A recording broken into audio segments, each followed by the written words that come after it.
কেশপুরের কোটা গ্রামে বিষ খেয়ে আত্মহত্যা স্বামী স্ত্রীর। আর 5টা দিনের মতো বুধবার রাতে খাওয়া দাওয়া সেরে দম্পতি ঘুমোতে গিয়েছিলেন। বৃহস্পতিবার সকালে ঘুম থেকে না ওঠায় পাড়া পড়শিদের সন্দেহ হয়।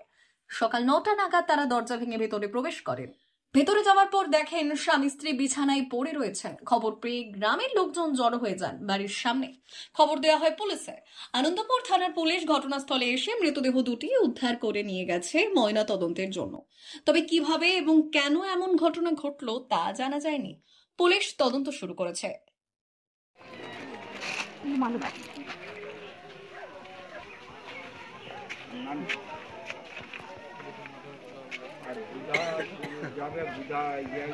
পাগলা যেমনটা বেরিয়ে থাকা একাশি করে দে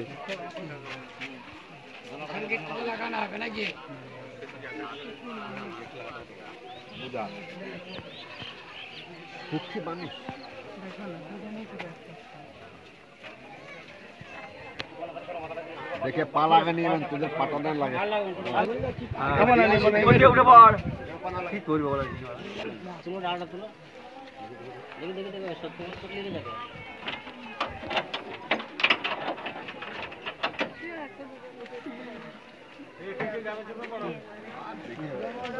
কে যাবি উঠে পারে